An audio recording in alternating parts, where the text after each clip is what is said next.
You're listening to Court Reserve Unscripted with me, Ashley Owens.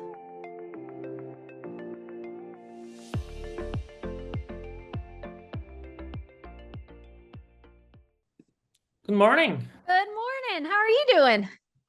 I'm doing good. How are you? What we are trying to do is just record for social media and stuff, like relevant, conversations with people in the space. And you've been such a good friend of Court Reserve for years, and we wanted to include you in that. How has the last week been for you? I know the other day you were dealing with trolls, and how is it gotten better? Yes, it has. It has. So we changed the algorithm, Yeah, I and know. it went absolutely viral, way more than we thought. Yeah. It went crazy. We had some crazy, people in the industry kind of like really going at us and attacking us. But I've been answering every single message from everyone for Right. the last days. Like every single comment. Like there is a lot of misinformation. One of the things we keep hearing is like, oh well, like no one in sports does a spread model, and it's like everyone in racket sports has a spread model. I mean, from world tennis number to UTR to badminton, Right. universal badminton rating to squash. This is like we're not reinventing the wheel. This is actually Right. like what's used on every single racket sports across the world. The other thing is, well, listen, there are a couple good things about this. One is like insane how much people care about the DUPR. Insane. Like it's like we built something really sticky, a little toxic or very toxic, but sticky. And the other thing is like we need to do a better job educating because we were truly getting a very serious inflation issue and deflation issue that people didn't want to. The people inflated, obviously, they want to stay there, but the win go up, lose go down. What was creating is like people that were very dominant on their groups, right, were skyrocketing way too high to where they're supposed to be. The people that were at the exact same group playing but didn't finish the game, they were competitive, but they lost more than they won, they were dropping down. So now we have people on the same group way too high and people on the same group way too low. Now we have the people that are used to winning only wanting to play with events that they know they're gonna Right. win, so they're protecting the rating. So now Right. it's like I'm not gonna put things on Duper. I don't It's wanna. true. I don't want to. So it's an issue, and it's we see it like we're looking at the numbers and we're like we had the number one senior women's pro in pickleball. She wins every senior pro tournament, so she only plays on her subgroup, right? She is ranked like because of the old adult, she's ranked like top 15 in the world. When we know that's not true. She's an amazing player, but she's not top 15 in the world. The problem is that she keeps winning, so she keeps getting points. So we had to do this change. This gives us so much more accuracy. It gets us back to a good place. But again, it's pickleball is an interesting community, very interesting. So Well, now it's you been didn't great. start out in pickleball, right? No, former UTR. So yeah, and UTR we had this debate early on. People don't realize this. People think that UTR was like adopted early on, and like now it was a different community because it was juniors. It was way heavier on juniors and competitive juniors that wanted to play college tennis. So we never got traction with the recreational USTA league player. They didn't want to know anything about that because I think that one of the great things that we did at Duper was that we used the same number scale as the old ratings because people understood what being a 4-0 is, right? When we did UTR and we went to like USDA league players and like actually you're not a 4-0, which you've been told all your life you're a 4-0, you're actually a whatever it was, whatever it translated to. So people didn't like that. So adults didn't adopt UTR at all.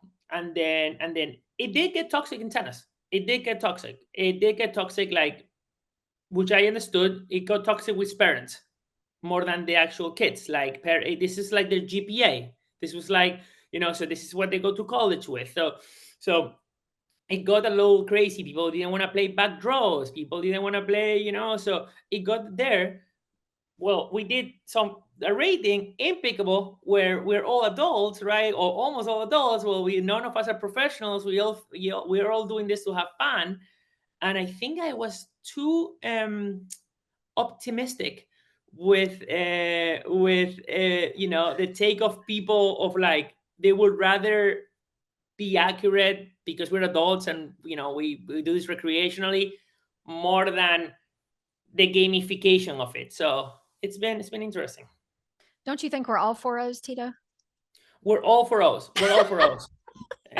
That's what I'm gonna do. I'm just gonna give, I'm just That's gonna, right. Just start handing yes, out 4 O's like Oprah exactly. hands out cars. Exactly. Exactly. So, what gets you excited about getting up every morning with the role that you have right now? So, it's I always say this. I don't have to work, or I don't see it as work. And this is, I'm very passionate in, yeah, just in general. I'm a passionate human being, and it's like every day I'm going to do something that hasn't been done before in a sport that is completely new. So that's so exciting. It's just um I the fact that we get to test, try, be part of the foundations of a new sport. It's so unique. You could never do this in any other sport. We tried in tennis. You couldn't change anything in tennis. It was so difficult. So for me, waking up and first of all, working with the people I want to work with, right, and the partners I want to work with, like there's nothing better than that. I've been in bad work situations or places that the culture is not great and partners that I look at my phone and I see them calling and I'm like, oh my god, I don't want to answer that call, right? And that doesn't happen here because I think we built a very nice culture and I think we built a very nice circle of partners like you, right? Like we get to call each other. Like I'm super happy when I see you. I'm super excited to see Tim. Like it just that's very unique and I think like sometimes we take that for granted, but it's such a unique thing to what's going on in racket sports. And that gets me. I wake up excited to work. I'm a little sick. I wake up and look at my emails and I start in bed there like 5 a.m. answering emails and getting ready for the day. So yeah, I feel very grateful. So if you talk to like a young adult, like somebody in, high school or college, and they were interested in the profession, being an instructor for tennis or pickleball or even padel or badminton, what is some advice that you would give them with everything that you've done over the past few years? Yeah, I mean, I started my career as a tennis coach, and that I finished college. I started coaching tennis, and honestly, I would say embrace it as much as you can because those were the actually I think I always say this. I think the 3 first years after college working in tennis were probably more important in my development than my 4 years of college. To be fair, I also partied way too much in college, so I think I wasn't getting the best of it. But I first of all being on the court, I met people from every single background. I was interacting with people. I was learning how to put on a show, how to lead, how to communicate, how to sell, all of that plus teaching. And not only teaching but having people believe in what you're teaching them you know Sometimes I remember my first lessons, they were so scary, right? Like I will get in, I'm like 22 years old, I'm on the court with this person, and like I'm looking at them and I'm like, okay, they're not liking this class, they're not liking this. So being able to adapt to every single lesson I had, from the top Wall Street people that I was coaching to someone, to competitive juniors, to people from all ages. So my speech, the way I adapted, the way I run the class, the way all of those things have been so important to the person I am today. uh, but not only that, also it created, if I was able to do 60 hours on a tennis court a week, sitting on my laptop in a AC room, feels like a vacation, like a holiday. So it really did that grit that I brought to business. When I went to UTR, I was like, it was like 5 p.m. and people were going home and packing their laptops and the office and going. I'm like, still going, bring me another coffee. So it did create that grid that probably made me a little different than other people that only had a corporate background. I love that.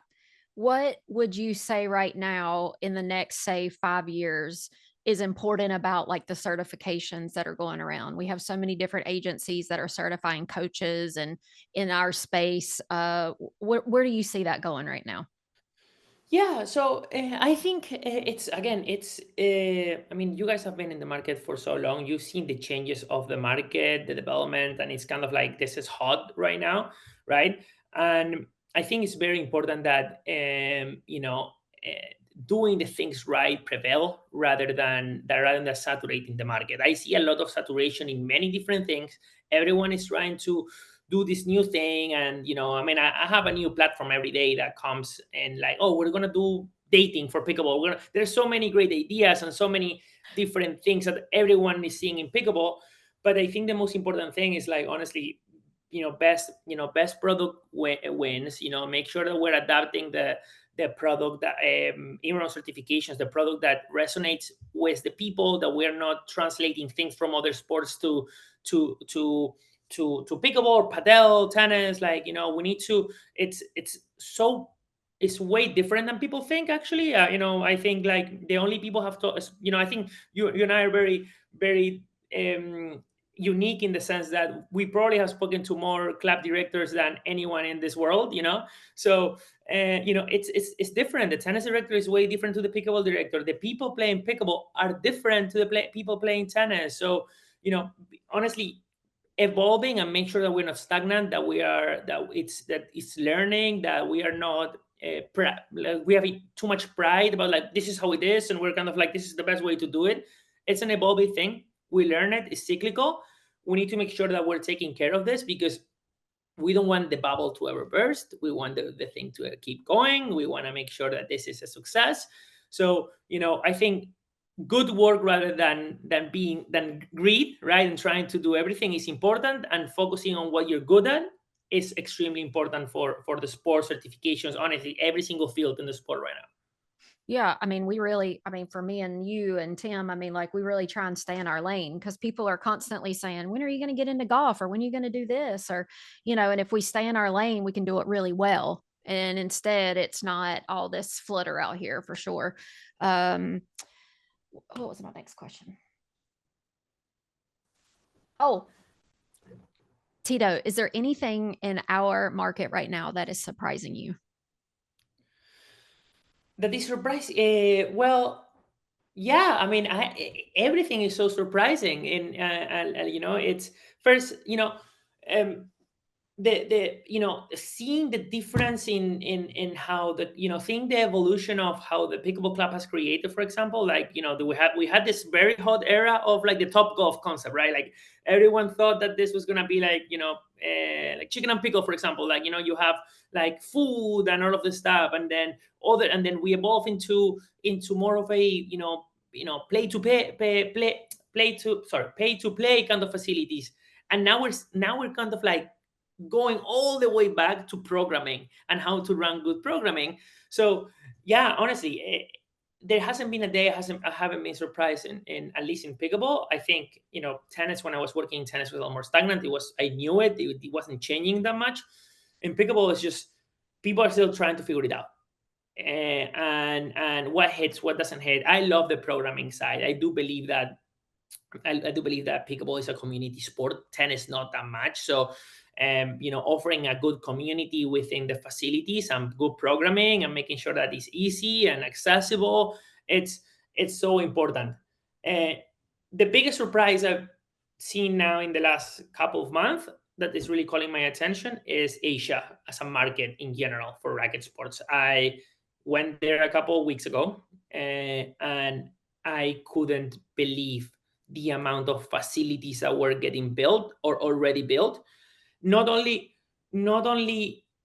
that they were built, but what kind of facilities they were, right? Like again, and that's the wrong thinking, that we always think that everything it's amazing where we live at in America. Like, of course it is, but like I went there with this like a little bit of like low expectation of what I was gonna find in and this is pure ignorance in Malaysia, in Vietnam. And when I got there and I saw these beautiful facilities, this in Vietnam they have a street that is called Pickleball Street. That there is like 10 facilities back to back, one after the other, and they're like beautiful, like coffee shop, like bar, like all of these things. It's an absolute boom over there. It's exploding.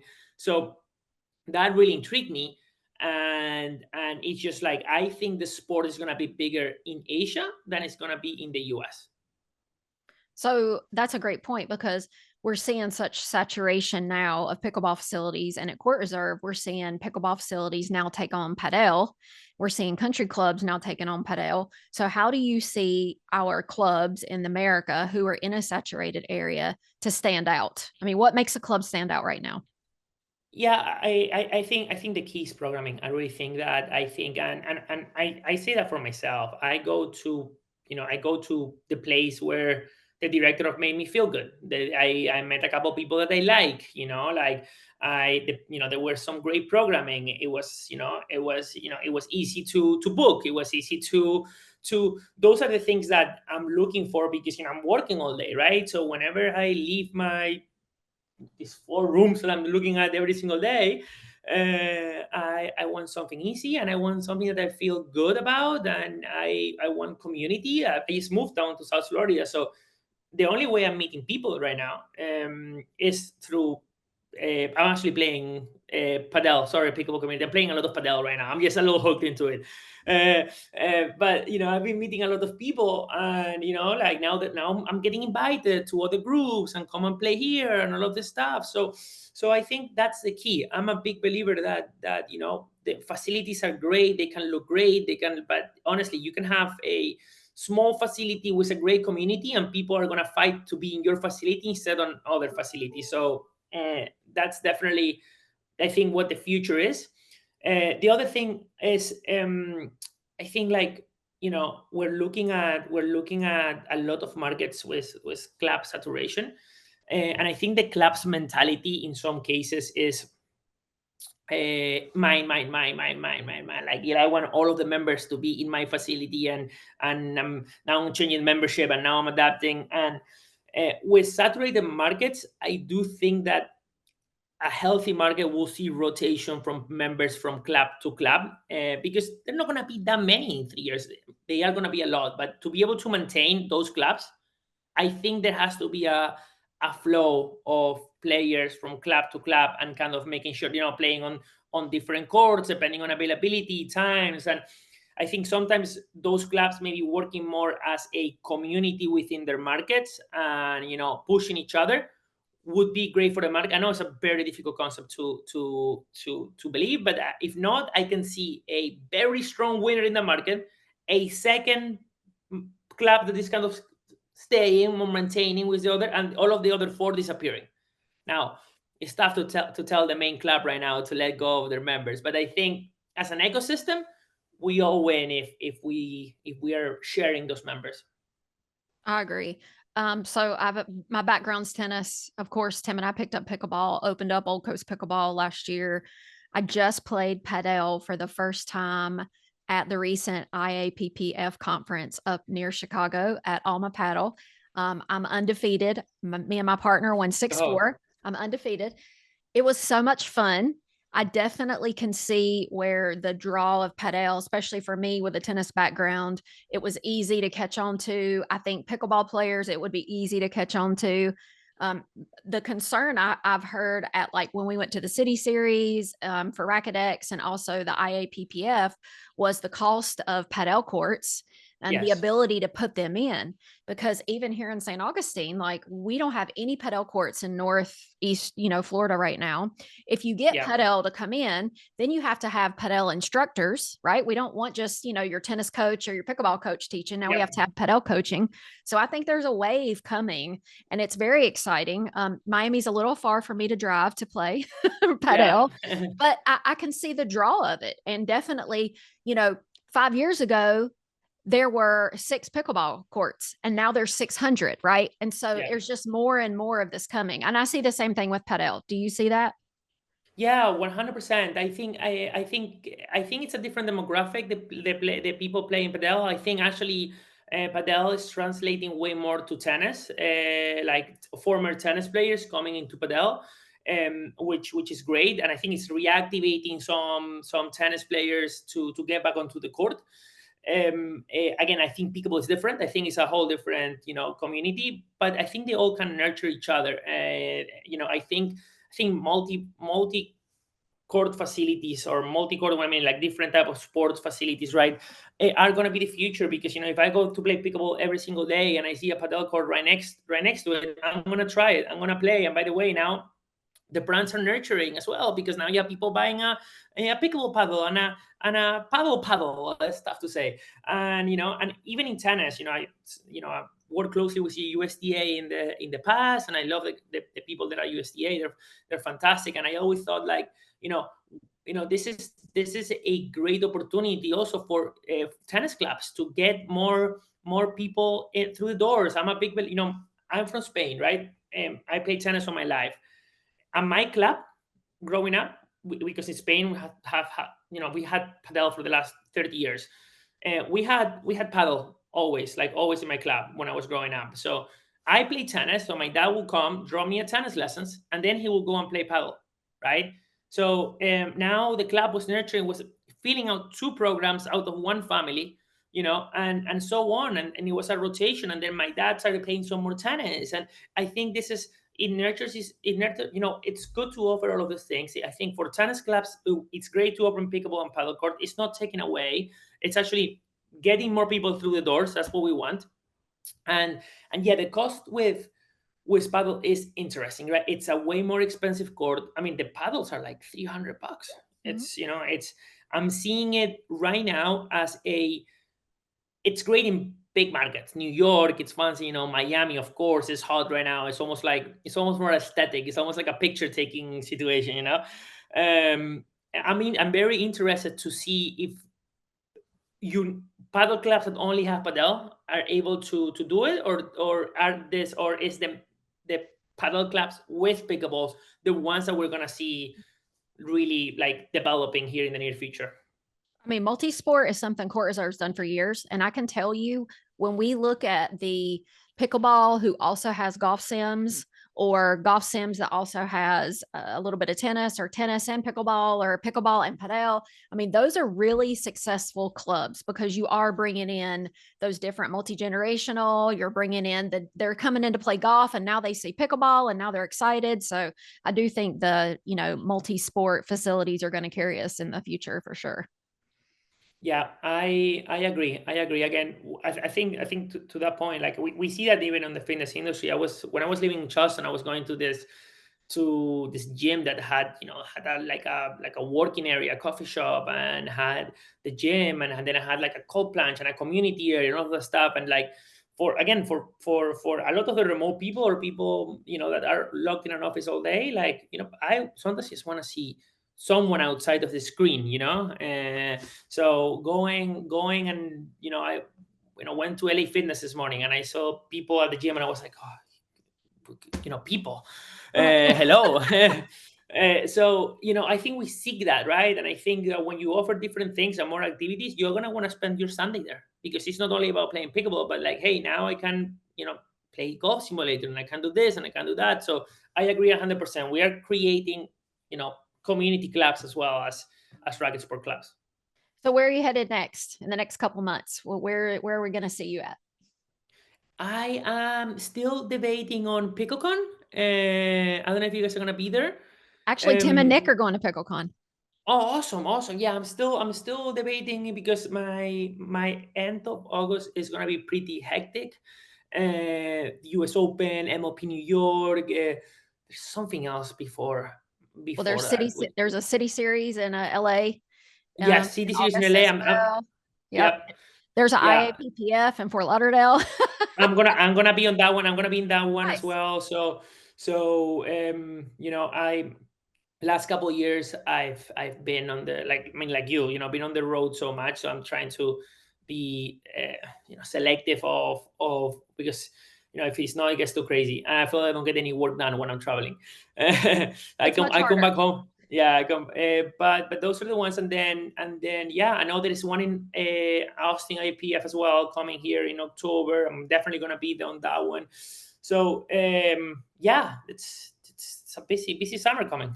It's already gone summer, by the way. Like, it's crazy. It's already July 23rd. I feel like it hasn't even started. Right. But summer's almost over.